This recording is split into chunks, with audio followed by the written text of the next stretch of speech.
কোটা সংস্কারের দাবিতে রাজধানীর শাহবাগে পুলিশের ব্যারিকেড ভাঙল শিক্ষার্থীরা। বেলা ৫টা থেকে শাহবাগ মোড়ে অবস্থান নিয়ে বাংলা ব্লকেড কর্মসূচি পালন করছে আন্দোলনকারীরা। শাহবাগ সহ আশেপাশের এলাকায় পরিস্থিতি থমথমে, বন্ধ আছে যান চলাচল। শক্তি দিয়ে যৌক্তিক আন্দোলন দমন করা যাবে না বলে হুঁশিয়ারি শিক্ষার্থীদের। তাইমুর রশিদের রিপোর্ট।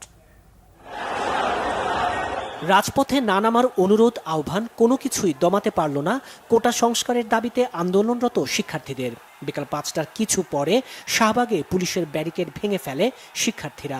রাস্তা ছেড়ে দিতে বাধ্য হয় পুলিশ।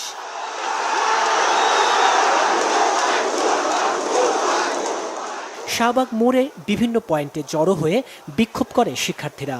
পুলিশ দিয়ে যৌক্তিক আন্দোলন দমন করা যাবে না বলে কড়া হুঁশিয়ারি আন্দোলনকারীদের। শিক্ষার্থীদের ৩ দিক থেকে ঘিরে রাখে পুলিশ। পরিস্থিতি নিয়ন্ত্রণে জলকামান সহ শক্ত অবস্থানে আইনশৃঙ্খলা বাহিনী। শাহবাগ এলাকায় যান চলাচল বন্ধ হয়ে যায়। উত্তেজনা বিরাজ করছে ঢাকা বিশ্ববিদ্যালয় শাহবাগ সহ আশপাশের এলাকায়। এর আগে কোটা সংস্কারের এক দফা দাবি নিয়ে ঢাকা বিশ্ববিদ্যালয়ের কেন্দ্রীয় লাইব্রেরির সামনে জড়ো হন আন্দোলনরত শিক্ষার্থীরা।